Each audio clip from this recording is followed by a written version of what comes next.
Bienvenue sur le podcast Job Révolution, le podcast qui t'accompagne dans ton évolution. Je suis Stéphie Lechkowski, formatrice d'adultes, spécialiste en reconversion et en insertion professionnelle.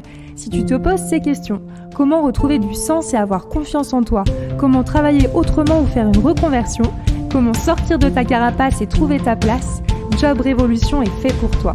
Chaque semaine, découvre les conseils de personnes inspirantes pour trouver ta voie et les secrets de recruteurs pour t'accompagner dans ta recherche d'emploi. Si tu aimes ce podcast, je t'invite à t'abonner et à le partager. Bonne écoute!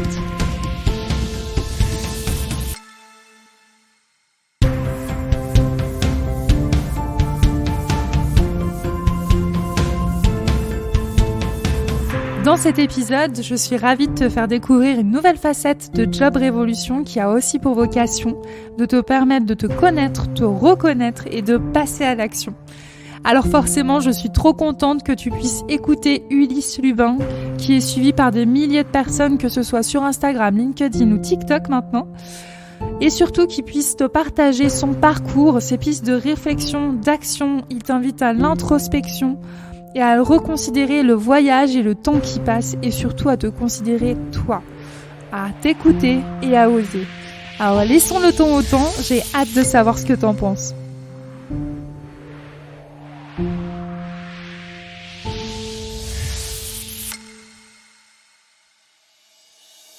Hello Ulysse, je suis ravie de t'accueillir dans ce podcast. Salut Stéphie, merci pour l'invitation.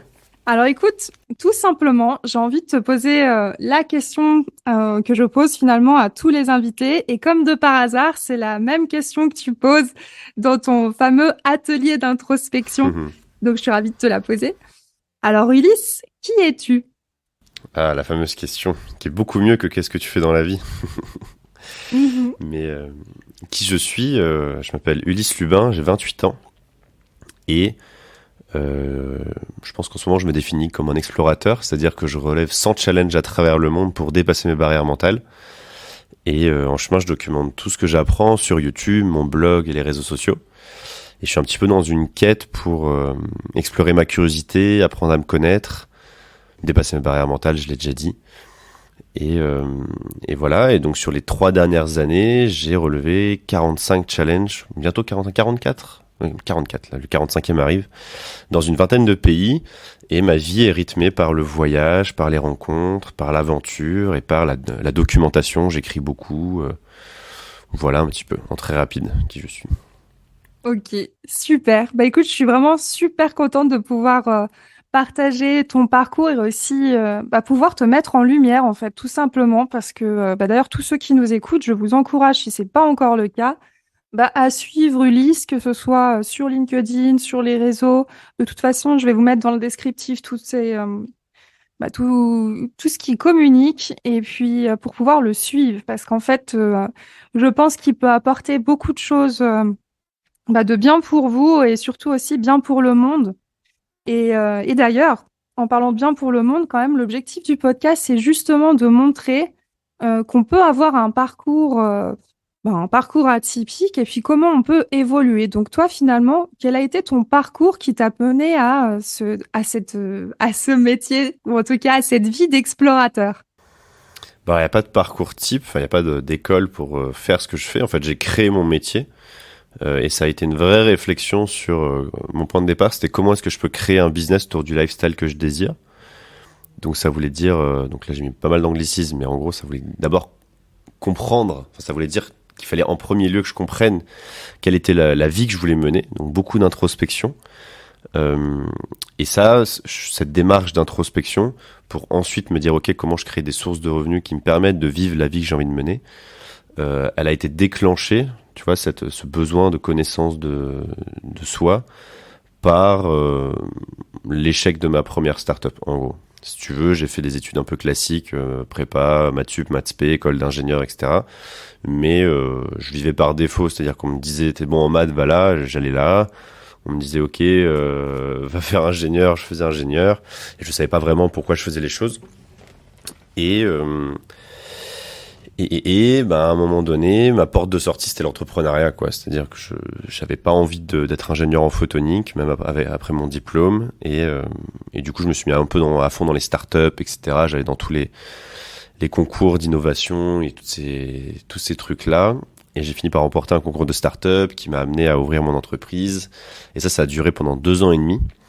Et en fait, on n'a jamais trouvé notre modèle économique. On avait levé des fonds, j'avais des employés, etc. Mais ça n'a pas marché. Et à ce moment-là, je me suis dit, ok, qu'est-ce que tu as fait en fait jusqu'à présent dans ta vie, tu vois? J'ai fait un gros pas en arrière et je me suis dit, waouh, en fait, même ta start-up, tu l'as lancée.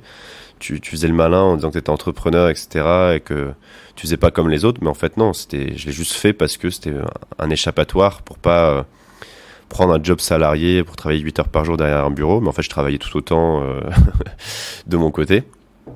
Et, euh, et là, je me suis dit, ok, comment je mène une vie plus intentionnelle, tu vois. J'ai planté ma boîte, je me sens pas ingénieur, je me sens toujours entrepreneur, mais j'ai plus de projet. Tableau blanc, qu'est-ce que je fais, tu vois.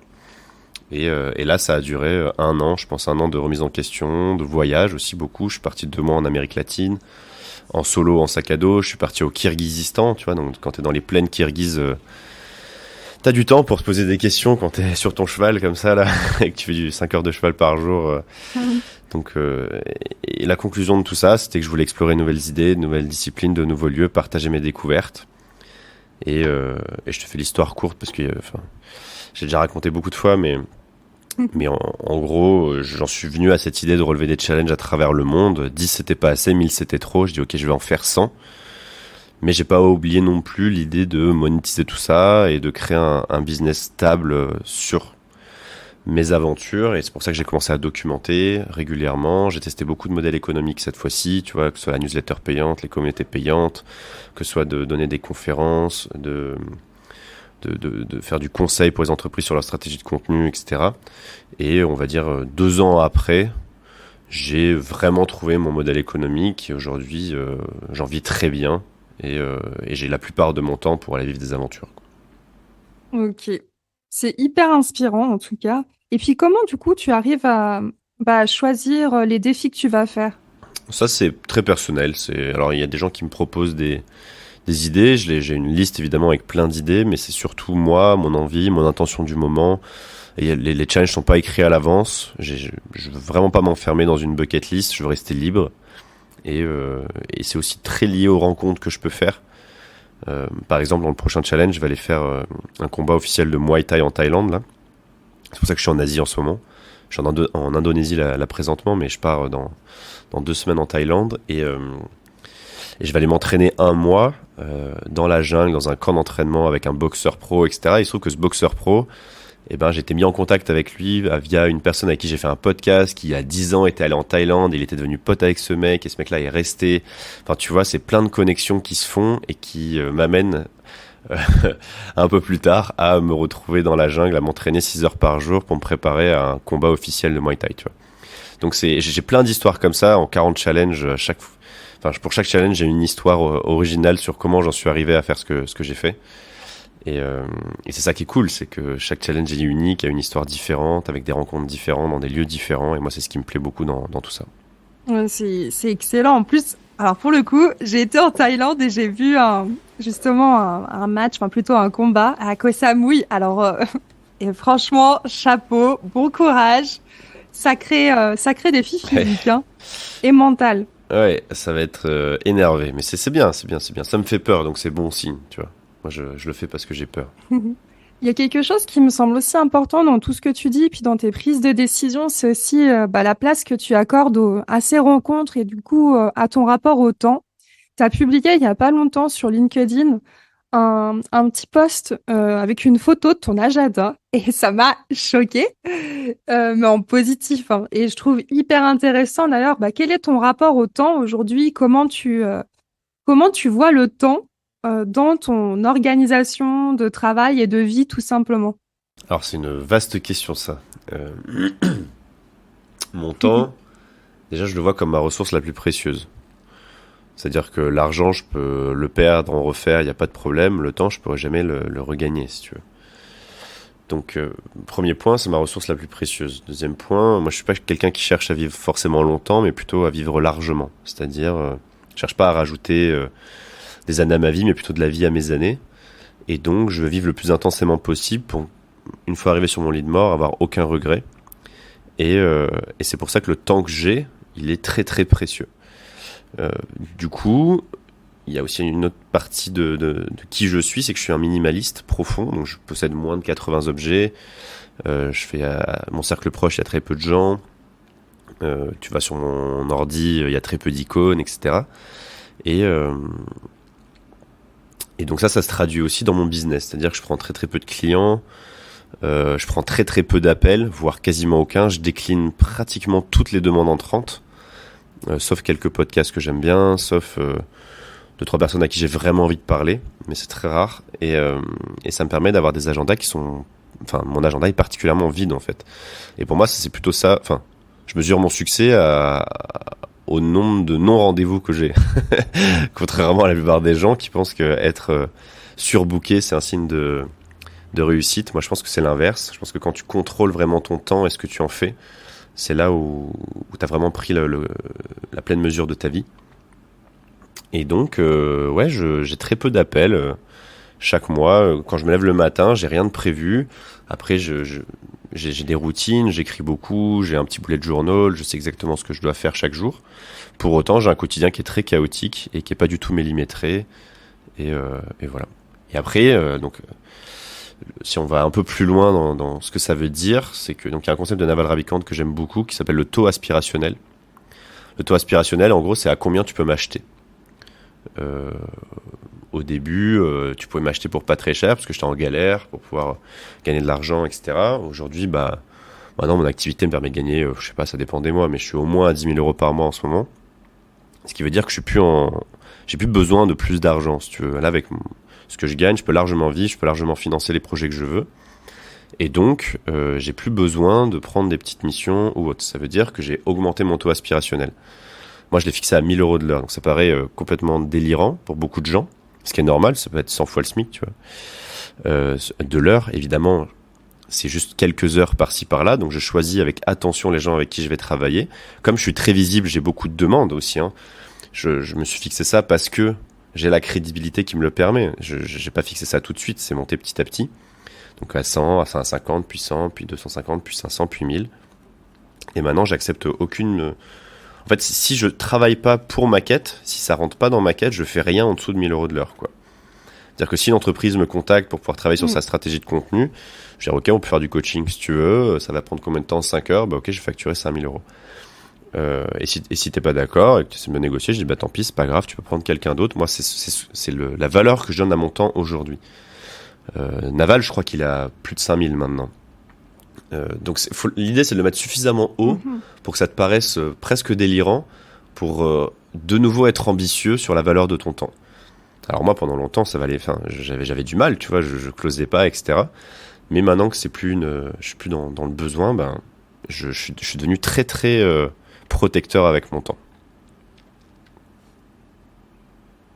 Je trouve super intéressant quand j'accompagne les personnes justement dans leur équilibre de vie personnelle et professionnelle. Je parle d'équilibre parce que c'est vrai que ça m'enquiquine. Alors oui, je suis spécialiste en reconversion parce que souvent, ce qui pousse les gens, c'est souvent parce qu'ils sont dans un mal-être au travail ou alors dans la vie et ils se disent, bah tiens, si je change de travail, bah je vais peut-être être mieux dans ma vie. Alors qu'en fait, il faut même je trouve intéressant ta prise de recul suite à ta start-up. En fait, l'idée, c'est de prendre du recul globalement et de se dire, mais qu'est-ce que je veux dans ma vie? Et quand tu dis, je mets un prix sur, quelque part sur mon temps, tu mets aussi un prix à ta vie. Et c'est vrai que déjà, parfois, les personnes peuvent avoir un rapport à l'argent qui est assez, plus ou moins, enfin, qui va être forcément plus ou moins différent aussi selon les situations dans lesquelles chaque personne est. Mais ce qui est intéressant, c'est que pour chaque personne, c'est de voir aussi quelle est la valeur qu'on accorde à sa vie globalement et au temps qui nous reste. Et le temps qui nous reste, on ne sait pas en fait combien de Ouais. temps il nous reste. Donc, je trouve que c'est hyper chouette de mettre ça en avant. Et puis, ça permet aussi de relativiser. Moi, la première, hein, pour être honnête, quand j'ai démarré dans le coaching, tu sais, je voulais faire le prix au chapeau. Donc, en gros, je voulais que les gens viennent puis ils me payent ce qu'ils veulent payer. Mais en fait, c'était complètement incohérent parce que même les gens, j'ai vu en fait, il y en a aucun qui a accepté ça et ils étaient même perdus parce qu'ils savaient pas qu'est-ce que je pouvais avoir. Et quelque part, c'est faux parce que quelque part, euh, la valeur en fait qu'ils mettent aussi dans l'accompagnement, c'est aussi la valeur qui s'autorise à se donner pour eux en fait. C'est à combien tu vas t'investir. Donc évidemment, moi je facture, je suis loin de facturer tout ça pour le moment, mais par contre, cette volonté de choisir son équilibre de vie en fonction du temps qu'on s'accorde et du temps aussi qu'on accorde à ses proches, ça me semble tellement précieux et tellement aussi loin de ce qu'on nous enseigne, en fait, en termes de relation au travail. Tu es censé travailler de 8 heures à 17 heures. Enfin voilà, c'est assez particulier. Du coup, ton témoignage m'inspire beaucoup et j'espère qu'il va en inspirer d'autres. Et par rapport au Attends, juste là, backpack, pour en sur ce avoir petit fait, point, je pense, juste pour nuancer, parce que je pense il y a des gens qui vont pas comprendre, qui vont sortir un peu du contexte, mais quand moi je dis, en gros, 1 heure de mon temps vaut 1 000 euros, c'est quand c'est en dehors de ma quête et de ce que je fais, tu vois. Ça veut dire qu'en amont, ça demande de vraiment bien mhm, se connaître pour se dire qu'est-ce qui est du temps monétisable, entre guillemets, tu vois, et qu'est-ce qui est du temps bien investi dans ma quête, mes amis, ma famille, mes loisirs, etc., tu vois. Donc en fait, moi, je vais compter que les fois où on me dit, bah tiens, il faut que tu travailles pour nous. Et là, je vais dire, ok, là, c'est sonnette d'alarme chez moi, boum, et je rentre dans mon mode business. Et là, je rentre dans mon, c'est ma bulle de protection, c'est de dire, si tu veux travailler avec moi, ça va coûter tant. Mais sinon, la plupart du temps, je suis beaucoup plus chill et mais je travaille très peu. Hein, je suis vraiment à la cool, quoi. Donc voilà, juste préciser là-dessus. mhm. Bah merci pour cette précision. Et j'allais en revenir sur le côté voyage en sac à dos. C'est vrai que c'est quelque chose aussi que je trouve hyper intéressant pour mieux se connaître. Toi, d'après toi, qu'est-ce que ça t'a apporté justement bah, de voyager en sac à dos en solo, c'est ça, dès le départ, ou t'étais avec des amis? Non, en solo, mon premier voyage, c'était, enfin mon premier vrai voyage en solo, en sac à dos, c'était en Amérique latine pendant 2 mois. Et c'était incroyable. Déjà, quand tu pars seul, tu restes jamais seul très longtemps, sauf si tu en as vraiment envie. En plus, moi, je suis assez extraverti, donc j'allais parler à tout le monde, etc. Très vite, je me suis fait des potes au Chili, j'ai appris l'espagnol, etc. Enfin, c'était ouf. Et je finis par revenir en France, j'avais plus de thunes. Euh, mais ouais, je pense que c'est un outil incroyable pour se découvrir, pour développer sa résilience aussi, parce que parfois ça se passe bien, parfois ça se passe mal, etc. Et quand tu voyages en solo aussi, tu peux plus te plaindre. C'est-à-dire que tu prends l'entière responsabilité de tout ce que tu fais. Il y a un concept que j'adore, c'est le concept d'extreme ownership, c'est-à-dire que tu prends vraiment la responsabilité de tout ce que tu fais dans ton quotidien, tu cherches plus des excuses et t'avances. Il y a beaucoup de gens, surtout sur les réseaux sociaux, qui passent leur temps à se placer comme des victimes et ouais, à chouiner à droite à gauche. Et moi, enfin, typiquement, c'est le genre de personnalité que j'arrive pas à passer du temps avec, tu vois. Si dans un resto il y a quelqu'un qui commence à se plaindre du plat, du machin, ou que c'est trop cher ou quoi, ça va me saouler. Et, euh, et du coup, ça m'a voyager solo, voilà, si tu fais une erreur, c'est de ta faute. Et du coup, j'ai pris beaucoup plus la responsabilité de tout ce que je faisais dans ma vie, et ça m'a permis d'aller tellement plus vite maintenant, parce que maintenant je fais les trucs, tu vois, je fais et je me plains plus et j'avance et j'ai les résultats que je mérite.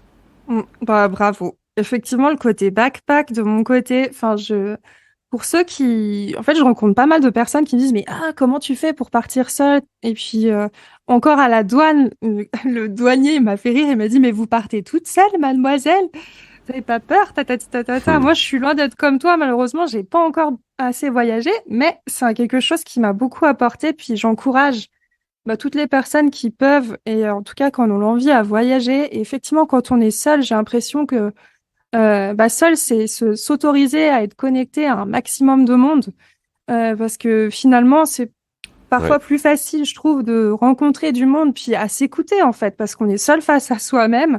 Et comme tu dis, bah, il y a ce côté, le côté on peut faire des erreurs, être responsable, mais on peut aussi s'écouter et se dire, OK, là, j'ai envie de rien faire, je peux ne rien faire, c'est OK. J'ai envie d'improviser, je peux improviser. Et c'est se donner de l'espace. Et le sac à dos, pour moi, il est aussi symbolique. C'est que on n'emporte qu'un sac à dos. Et finalement, du coup, tu parlais de minimalisme. Et on est quand même dans une ouais, société de consommation à fond. Et puis, déjà, rien que le fait de voyager en sac à dos, ça va à l'encontre de tout ça. C'est qu'on emporte juste l'essentiel. Et ça aussi, rien que pour ça, c'est exactement. top. Enfin, franchement. C'est Mais exactement, tu vois. Par exemple, si on reboucle sur ce qu'on disait tout à l'heure sur le revenu, moi, pour la plupart des gens, je suis quelqu'un qui a un très bon revenu. Pour autant, je possède 70 objets, ils sont tous avec moi sur mon dos, tu vois. mm, Donc j'ai pas de belle montre, j'ai pas de voiture, j'ai pas de maison, j'ai rien. Par contre, tout mon temps et mon argent est dédié à vivre des expériences uniques, tu vois. Et ça, c'est le voyage qui me l'a appris. Et donc ouais, voyager en sac à dos, c'est génial. Et d'ailleurs, quand les gens te disent que c'est dangereux ou quoi, en fait, ils projettent sur toi leurs propres insécurités. Parce que moi, enfin, j'ai voyagé dans plus de 40 pays, j'ai très rarement été dans des situations de conflit, quoi. C'est de temps en temps, je me suis fait un peu embrouiller par des mecs ici et là, ou un mec qui voulait absolument prendre ma valise aussi, ou tu vois. Mais c'est très anecdotique. Alors que je me suis fait agresser 3 fois quand j'étais en France, tu vois, une fois à Paris, une fois à Saint-Étienne, une fois à Marseille. Donc le voyage c'est pas dangereux, voyager solo c'est pas dangereux, même pour une femme. C'est la vie qui a des aléas et c'est les comportements qui sont dangereux. Si tu vas complètement bourré à 3 heures du mat dans les favelas à Rio de Janeiro, oui, il va t'arriver des bricoles, mais c'est pareil. Si tu sors bourré de boîte à 3 heures de la rue de la Soif à Paris, c'est pareil, quoi. Tu vas te faire embrouiller par des gens. Donc, c'est juste être responsable, comprendre la culture de l'endroit dans lequel tu vas, t'adapter, et il y a aucune raison que ça se passe mal. Et, euh, et ouais, en plus, ça va mettre ça aide à prendre confiance en soi, je trouve, le voyage en solo. Parce que tu te rends compte qu'en fait, c'est pas dangereux, tu te rends compte que tu peux te débrouiller, et voilà. Donc, si les gens vous disent que c'est impossible, ils parlent de leurs propres limites, et s'ils vous disent que c'est dangereux, ils parlent de leurs propres insécurités. Boum! c'est clair. Ah, c'est clair, clair, clair. Et il y a plein de solutions quand même qui existent aussi pour partir, pour travailler par exemple en Australie. Il y a le fruit picking. Bon, désolé pour l'accent anglais, hein, mais bon, c'est pas grave. Il y a des solutions pour partir et franchement, moi enfin bon, la confidence de maman, mais ça peut quand même vous parler à quel point je trouve que le voyage peut être un cadeau pour tout le monde. Le jour où, enfin, je pense que en tant que maman je serais rassurée que ma fille claque la porte et me dise, Maman, je vais voyager. Parce que si elle s'ouvre au monde, elle s'ouvre à elle-même. Et puis, oh bah dis donc, ça me fait des émotions. Bon, c'est pas grave. Donc, euh, Ah bah, enfin voilà, c'est savoir aussi se donner de l'espace et mettre de la distance aussi avec son quotidien. Bah, ça permet d'être plus au clair avec soi-même. Et bah d'ailleurs, bravo pour aussi ton initiative d'atelier d'introspection. Ça me permet aussi de te poser une petite question. Tu parlais d'introspection. Toi, comment est-ce que tu as fait pour faire ton cheminement? Parce que tu proposes aujourd'hui un atelier d'introspection, mais comment a été ton process à toi? Comment est-ce que tu as fait pour faire toute cette introspection, cette année d'introspection? moi, ça a été très déstructuré. C'est juste en voyageant et j'aimais bien l'idée que tu dises tout à l'heure là que le voyage, ça ouvre tes chakras un petit peu. Moi, j'aime bien dire que le voyage élargit les œillères à travers lesquelles on observe le monde et l'introspection, c'est pareil, mais avec soi-même. C'est-à-dire que tu vas prendre un petit peu de recul. Et moi, au début, bah, c'était en voyageant dans les bus, tu sais, quand j'avais 7 heures de bus pour aller voir le Machu Picchu, Mhm. aussi ou là, ou quand j'avais 10 heures de bus en Tanzanie pour traverser le pays, ou et ben là, t'as du temps pour te poser des questions. Et c'était les premières fois où je commençais à écrire sur moi, à me poser des questions sur ce que je voulais faire, avec qui je voulais vivre, où est-ce que je voulais aller, etc. Faire mes premières bucket list, et tout ça. Mais ça a été, je me baladais un peu au hasard, quoi. Je cherchais des ressources, je parlais avec des amis qui étaient un peu plus avancés que moi. Ils m'envoyaient des exercices, puis je testais des trucs. Et c'est pour ça que ça a pris beaucoup de temps. Et moi, ça a été une démarche qui était longue et très personnelle et très un peu indépendante, tu vois. C'est-à-dire, je chopais à droite à gauche, je lisais un article là, je faisais ci, je faisais ça. Et après, j'ai fait ce travail de rassembler en un endroit tous les exercices qui m'avaient été utiles, euh, dans un ordre logique. Et en fait, j'avais de plus en plus de potes qui me demandaient, en fait, qui me posaient des questions, genre, qu'est-ce qui s'est passé dans ta vie, Ulysse? T'as l'air beaucoup plus heureux qu'avant, t'as l'air beaucoup plus épanoui. Et moi, je disais, est-ce que tu connais le pouvoir de l'introspection? Et en fait, de fil en aiguille, ils me demandaient des exos, et moi, j'avais un Google Drive sur lequel je mettais toutes les... Enfin, je faisais des Google Docs par pote. Genre, je mettais introspection tiré le nom du pote numéro un, introspection tiré le nom du pote numéro 2, et je leur donnais des exercices. Et en fait, j'en ai eu plus de 20 comme ça qui m'ont demandé. Donc j'avais sur mon drive vraiment plus de 20 dossiers, quoi. C'est Et là, excellent. je me suis dit, ok, il y a une vraie demande en fait. C'est-à-dire que ce cheminement que moi j'ai fait de manière un peu solo, dans mon coin, etc., ça intéresse plein de gens, quoi, parce que c'est 20 de mes potes, c'est plus un hasard, tu vois, 20 potes. Moi, je viens de l'entrepreneuriat, j'ai fait une start-up avant, ce qu'on appelle des signaux qui sont très forts, ça. C'est plus tu testes une pub Facebook et t'as deux, trois inscriptions. Là, c'est 20 de tes potes dans un cercle proche. Ça clignote de partout que les gens, ils sont dans une démarche, surtout après le Covid, de connaissance d'eux-mêmes et de retrouver du sens dans leur quotidien. Et donc, je me suis dit, ok, bah, à force de le faire pour tous mes potes, j'ai affiné, et puis j'ai fini par écrire un PDF de 30 pages avec tout, parce que j'en avais marre de refaire à chaque fois pour chaque pote. Et donc, ensuite, j'ai envoyé le PDF de 30 pages à tous mes potes, puis je me suis dit, tiens, je vais l'envoyer aux abonnés de ma newsletter. À l'époque, j'avais pas une grosse newsletter, je devais avoir 2000 abonnés sur ma newsletter, je l'ai envoyé, et je crois que j'ai eu 850 ouvertures sur ce PDF. C'est énorme. C'est-à-dire que t'as 850 personnes qui sont allées voir mon document, quoi, qui l'ont téléchargé. Donc ça, bah pareil, pour moi, c'est un signal qui est hyper fort, tu vois. Quand t'as autant de gens sur une petite communauté qui sont intéressés par se connaître, je me suis dit, ok, là, il y a un vrai sujet. Et c'est là où j'en ai fait un business. Après, j'ai mis les formes. Comme mon PDF était moche, il y avait rien qui allait. Et donc, j'en ai créé un vrai produit sur lequel j'ai beaucoup itéré. La dernière version, bah, c'est cet atelier d'introspection qui est un programme de 40 jours pour trouver sa voie. Et l'idée, c'est de clarifier sa vision, trouver son chemin, définir ses valeurs et puis se mettre en chemin vers un quotidien qui est un peu plus enthousiasmant. Ouais, et d'ailleurs, j'ai eu la chance, pour la petite histoire, en fait, Ulysse a vu un post, je crois que c'était de Maud Grenier, je sais plus trop si c'était elle ou pas, voilà, c'était ça. Et puis j'ai été hyper touchée par ta démarche en fait parce que elle parlait de sa maman qui était en recherche d'emploi puis qui était perdue et puis Ulysse a décidé d'offrir en fait l'accès à ce fameux atelier d'introspection aux personnes qui voyaient ce post pendant je crois 1 ou 2 jours, je sais plus. J'ai trouvé ta démarche tellement En une chou. semaine, Bah ouais. voilà, une semaine. Voilà. Pour moi, c'est important aussi de le mentionner et je pense que quand on peut aider comme ça, si c'est possible, financièrement parlant, puis etc., c'est quand même vachement chouette. Et puis s'autoriser aussi à faire la démarche, elle est hyper importante. Et en plus, moi, je suis quand même dans l'accompagnement aussi, et ça m'a touché que tu me permettes d'accéder aussi à cet atelier. Et c'était important pour moi aussi d'ailleurs de le payer par la suite parce que je me dis peut-être que ça peut le payer à quelqu'un d'autre. D'ailleurs, je ne sais pas où t'en es, mais si on peut l'offrir, par exemple à Noël, ce serait chouette d'avoir des bons cadeaux. Ouais, je vais voir là, je vais changer de plateforme. Je l'avais fait sur Webflow, mais je vais passer sur. Enfin, je vais changer de plateforme pour pouvoir créer des accès uniques et pour pouvoir éventuellement l'offrir. Donc, ça va peut-être se faire. C'est vrai qu'à Noël, ce serait intéressant. Mais ouais, c'était important pour moi de l'offrir. De toute façon, enfin, moi j'avais été touché par son histoire, donc j'avais dit je l'offrais. Et pareil, tu vois, mon commentaire avait eu des centaines de likes. Je me suis dit bon, c'est peut-être le.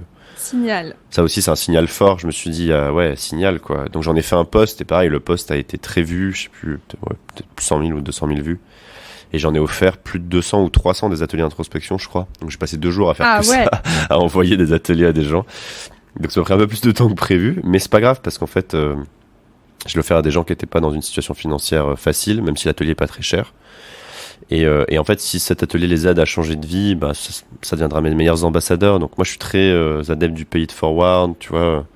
Je crois pas au karma tel qu'il est évoqué dans les religions, mais pour moi, c'est juste logique en fait. Quand tu fais des choses comme ça, en fait, il y a un moment où les choses s'alignent et tout le monde est gagnant. Et puis moi, ça me coûtait rien, donc si ce n'est un petit peu de temps. Mm.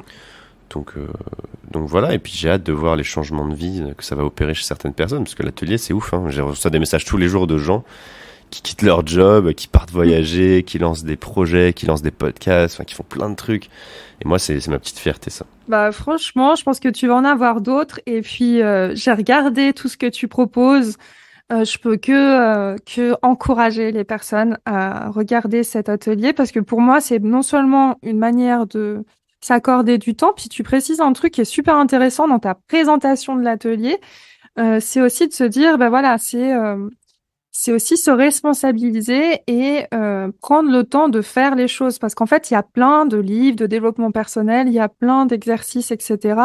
Mais en fait, on peut les collectionner, les laisser dans le placard et jamais rien faire, puis se dire, oh, finalement, rien ne change. Et grâce à Je trouve que ta démarche, elle est vachement intéressante dès le début quand tu dis, quand tu expliques que déjà, en premier lieu, ce qu'il faut faire, c'est commencer à planifier chaque jour un tout petit moment, parce que ça aussi, c'est le point fort de ce que tu proposes, c'est que chaque jour, c'est une, deux questions, quelques questions, mais vraiment pas beaucoup, donc ça reste faisable pour toutes et Mm. tous. Donc il n'y a pas d'excuses, en Ouais. fait. Ouais, c'est entre 10 et 30 minutes par jour. En fait, ce que je voulais, c'est prendre le contre-pied de toutes ces formations en ligne qui te promettent des transformations en 2 jours, tu sais, deviens marketeur en X jours, fais ci, fais Mm. ça. Alors qu'en fait, la connaissance de soi, ben, elle commence un jour et elle termine jamais. Donc c'est pas un sprint, c'est un marathon. Et je voulais pas mentir aux gens en leur disant bah tiens fais ça et tu verras dans une semaine tu vas trouver ta voie, tu sauras qui tu es et tout va s'arranger, tu vois. Non non, en fait ce que je voulais faire là à travers l'atelier, c'était plus que l'idée que les gens trouvent des réponses à leurs questions, c'est qu'ils créent une habitude introspective pour qu'ils la gardent ensuite toute leur vie et qu'ils aient l'habitude ensuite de systématiquement remettre en question leurs choix et d'avoir un peu plus d'esprit critique sur leur vie tout simplement pour pouvoir mener une vie plus intentionnelle et donc plus enthousiasmante. Et ça prend du temps. C'est pour ça que l'atelier il dure 40 jours déjà. Parce que 40 jours, si tous les jours tu fais un exercice pendant 10-30 minutes pendant 40 jours, je t'assure que ça va créer une habitude en fait. C'est-à-dire que naturellement après parce qu'en plus je fais écrire les gens tous les jours pendant 40 jours, donc ça va créer déjà de l'habitude d'écrire. L'écriture c'est un processus incroyable, déjà c'est très thérapeutique. Et en plus c'est un processus à travers lequel tu te rends compte que tu comprends pas vraiment ce que t'écris. Et donc le fait d'apprendre à faire ça et développer cette habitude, pour moi, c'est ça le vrai super pouvoir que tu peux créer. Et c'est ce que j'avais envie de proposer aux gens. Et loin de toute forme de marketing, tu sais, moi je fais pas de tunnel de vente, de ci, de là, de lancement, de promo. Je dis juste voilà, l'atelier il est là. Il dure 40 jours. Si tu veux y aller, vas-y. Mais si t'es pas prêt à travailler sur toi, l'achète pas, parce que ça sert à rien, tu vois. Mm. Non, c'est vraiment ça. Puis merci aussi de préciser que c'est pas magique et puis que ça vient de soi et ça prend du temps. Moi, par exemple, ça me fait penser, hier, j'ai eu quelqu'un qui m'a demandé absolument à avoir les dates d'un atelier d'initiation. Je parle bien d'initiation, et sauf que dans sa demande, elle dit qu'elle est dans l'urgence et qu'elle va absolument trouver sa voie tout de suite. Et je lui ai expliqué du coup que bah, ça allait pas être possible parce que justement, je fais des accompagnements à long terme. Donc quand je fais des ateliers, c'est des ateliers, c'est écrit dessus, initiation. Et je trouve hyper bien et bienveillant surtout que tu précises que la démarche d'introspection et même sincèrement tout ce qui peut être bon pour vous, mais qui demande de la réflexion sur des choix à faire, ça prend du temps. Même par exemple une étude de marché, voilà, je peux parler même côté business, mais ça prend du temps et c'est pas pour rien. Donc quand on prend du temps à réfléchir sur toute sa vie, c'est normal que ça prenne du Ah temps et ouais. que et comme tu dis, c'est infini en fait. Donc Ah ouais. Mais même trouver sa voie, même monétiser ce que tu fais. mm, Moi, par exemple, j'ai créé mon métier, tu vois. Enfin, j'ai créé ce que je fais. Mon activité, elle n'existe pas, tu vois. Dire, mes sources de revenus, elles sont diverses. J'ai expérimenté plein de trucs. En fait, j'ai mis 2 ans avant de comprendre ce que je faisais. Dire, je kiffais, hein. Déjà, moi, j'ai passé 2 ans à kiffer mon quotidien, à relever des challenges, à voyager un peu partout, à faire plein de trucs. Et pendant 2 ans, j'explorais, quoi, tu vois. Je savais pas trop ce que je faisais, même si j'étais déjà très avancé d'un point de vue personnel sur mon introspection, sur qui je voulais devenir. Donc ça prend du temps à fond, et pareil au niveau business, ça prend beaucoup de temps de comprendre ce que l'on fait, où se trouve notre valeur ajoutée, et c'est ce qui me permet maintenant si on reboucle, tu vois, avec le début, de proposer mes services à ces tarifs parce que j'ai parfaitement compris quelle était ma valeur ajoutée et quel était ce qu'on appelle les specific knowledge, quoi, c'est-à-dire ma connaissance unique qui fait qu'il y a que moi qui puisse apporter ça à des gens. Parce que c'est au croisement de mes compétences, de ma curiosité et de ma personnalité.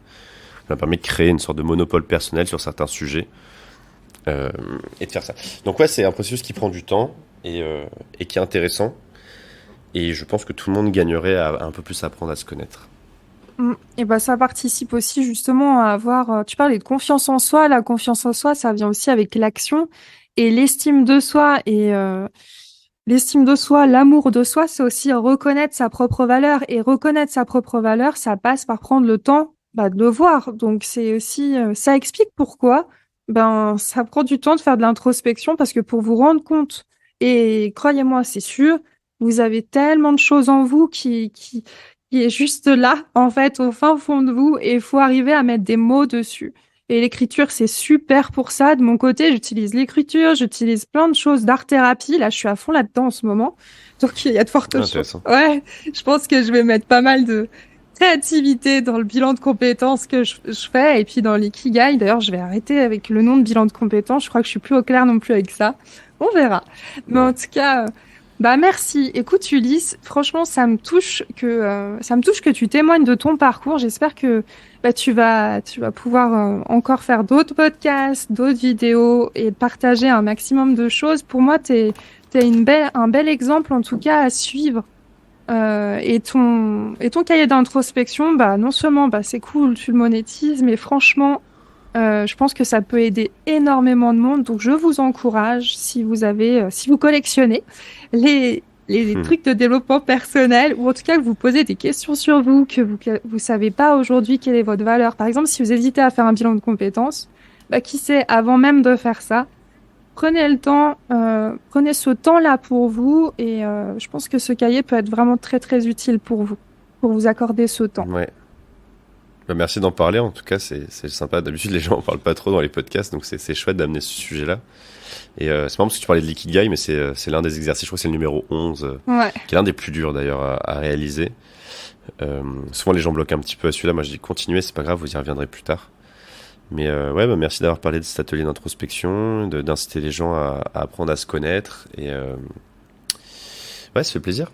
Bah, écoute, c'est normal, l'ikigai, bah, il y a des personnes, déjà, il y a des livres complets dessus, hein, et puis, personnellement, je l'intègre dans le bilan de compétences, mais tu vois, je fais des accompagnements sur 5 séances, à chaque fois d'1 à 2 heures, et avec des exercices complets, et Ah quelque ouais, part, ouais, mais après, si ça peut rassurer les personnes qui complètent ton cahier, il y a plein de réponses dans le cahier, il faut juste arriver à justement prendre du recul, et à la limite, quand vous aurez fini, normalement, le cahier d'introspection, je l'ai bien étudié et vous pouvez remettre à jour votre ikigai qui évolue aussi avec vous. C'est pas définitif. Voilà, ceci c'est important pour moi de le dire. exactement.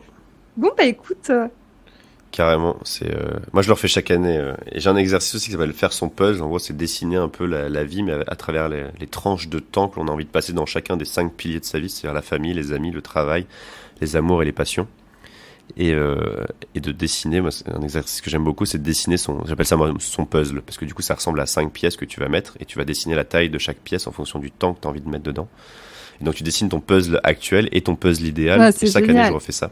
Je redessine mon puzzle actuel, je redessine mon puzzle idéal, et tu vois, quand je l'ai fait la première fois, je crois que c'était en 2019, mon puzzle actuel me faisait peur, et je me disais, waouh, c'est à ça que ressemble ma vie, et mon puzzle idéal ressemble très fortement à ce que je fais aujourd'hui. Et, euh, et donc ça c'est ouais bon il y a plein d'exos, on pourrait en parler pendant des heures Trop mais bien. voilà. Bah écoute, ça fait super plaisir pour toi. Bravo pour ce que tu as mis en place. Et puis, est-ce que tu as quelques mots, quelques conseils pour les personnes qui sont justement en train de se dire, est-ce que je fais une reconversion professionnelle ou pas? Est-ce que je quitte mon job ou pas? Quels conseils là te viennent que tu aimerais partager? Bah déjà s'il y a un doute c'est qu'il n'y a pas de doute quoi. Moi je fonctionne énormément au fuck yes or no quoi, c'est-à-dire si t'es pas parfaitement aligné tu le sais tu le sais direct quoi. Et si tu sens qu'il y a quelque chose qui va pas dans ton quotidien, tu sens que t'es plus vraiment aligné ou quoi, c'est qu'il y a un vrai besoin de faire un travail sur toi rapidement. C'est pas quelque chose qu'il faut laisser au hasard, c'est pas quelque chose qu'il faut se dire oui on verra l'année prochaine, oui je fais ça parce que pour mon CV c'est important que mon job j'y reste 2 ans ou quoi. Non, on s'en fout. Si à un moment donné tu te sens pas bien dans ton quotidien, il faut que tu travailles sur toi. euh, on s'en fout du regard des autres. Ouvre un cahier, commence à te poser des questions, t'es pas obligé de passer par l'atelier ou par des coachs ou quoi. Juste déjà commence à écrire sur toi, juste ouvrir un journal intime, tu vois, c'est la première étape. Et, euh, et en écrivant, tu finiras par te rendre compte qu'il y a des sujets sur lesquels bah, tu as du travail à faire. Et après, ça demande du courage, quoi. Ça demande un petit peu de courage de se poser des questions qui sont vraiment difficiles et d'être honnête avec soi. Ça demande du courage de partir. Ça demande du courage d'affronter le jugement de tes proches qui vont pas comprendre ce que tu vas faire. Surtout si tu crées quelque chose d'original. Comme quand je suis parti de Paris et de ma super situation pour dire je vais relever 100 challenges à travers le monde, fallait voir la gueule de mon entourage, quoi. Mais maintenant, je mets tout le monde d'accord parce que bah, tout se passe pour le mieux dans mon quotidien et je suis beaucoup plus épanoui qu'avant. Donc il faut se faire confiance et Enfin, après, chaque situation est tellement personnelle que je peux pas donner de grands conseils, si ce n'est de vous écouter, et que si à un moment donné il y a un doute, ou si à un moment donné ce qu'on s'est dit là pendant ce podcast, ça a allumé quelque chose en vous, n'hésitez pas à creuser ça et à être honnête avec vous-même, parce que c'est ça le plus dur. On a toujours envie d'écrire ce qu'on aimerait entendre. La vraie difficulté, c'est d'être honnête avec soi, et limite d'écrire des choses qui nous font peur, quoi. Ok. Bah écoute, Ulysse, je te remercie. C'était super intéressant et comme je le disais, je me sens super chanceuse. Bah en plus, tu l'as dit, tu réserves ton temps quand même rarement, donc merci. Ouais, c'est le dernier podcast de 2022 là. Après, j'ai décidé d'arrêter. Ah ouais, j'ai vraiment de la chance. Ouais. Bah écoute, Ulysse, je te remercie beaucoup. Je te propose de nous arrêter là avant que je m'étouffe. Et putain. Moi aussi, je suis un petit peu malade. Je suis désolé si vous m'avez entendu tousser. Ouais, c'est les ondes depuis Bali, là. Pouf! Ça arrive jusqu'en Suisse. Mais écoute, je te remercie. Aïe. Merci à toi pour l'invitation.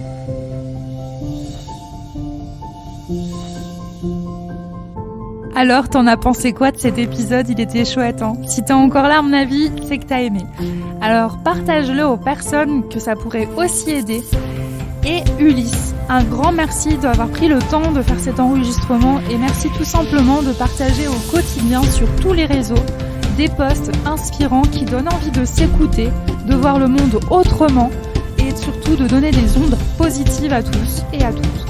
Merci beaucoup et je te souhaite encore de belles aventures et surtout du sens et du plaisir dans ce que tu fais.